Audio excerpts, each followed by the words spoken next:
South Korea's finance minister says the country faces a complex crisis as the global economy slows down, taking the job market with it, even as prices rise at a historic rate. The Yoon administration has set out the direction of its economic policies for 2023, aiming to overcome the crisis and boost growth.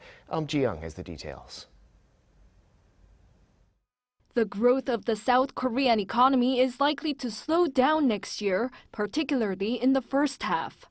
Economic growth forecast for next year is 1.6%, down from 2.5% this year. Finance Minister Choo Kyung-ho on Wednesday unveiled the economic policy directions for next year, aiming to overcome the low growth and lay the foundations for a rebound. We will push for economic policies that focus on a stable macroeconomy, recovering people's livelihoods, boosting the private sector, and laying the foundation for the future. To help boost the economy, the government is planning to spend 65% of next year's budget in the first 6 months. Choo pinpointed stabilizing inflation and people's livelihoods as the top priorities. In terms of people's living expenses, the government is extending its temporary fuel tax cut until the end of April next year. But as gasoline prices are beginning to settle down, the government said it'll reduce the tax cuts to 25%. The government will also work to improve financial soundness of state-owned companies, particularly those in utilities that have sustained heavy losses amid high fuel costs.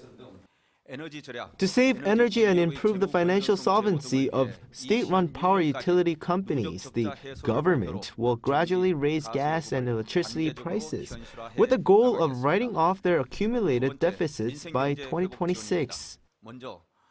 Choo also said the government is aiming for a soft landing to prevent the country's real estate market from excessive contraction as surging borrowing costs are scaring buyers away.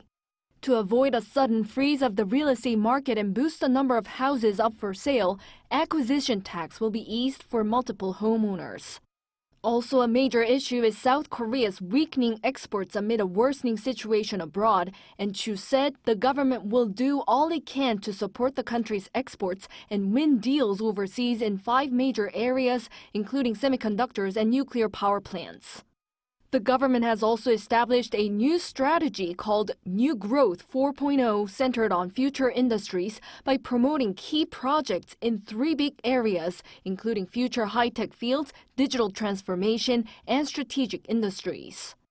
Economic policies will also be geared towards expanding parental leave from the current 1 year to 18 months and providing substitute holidays for Buddha's birthday and Christmas.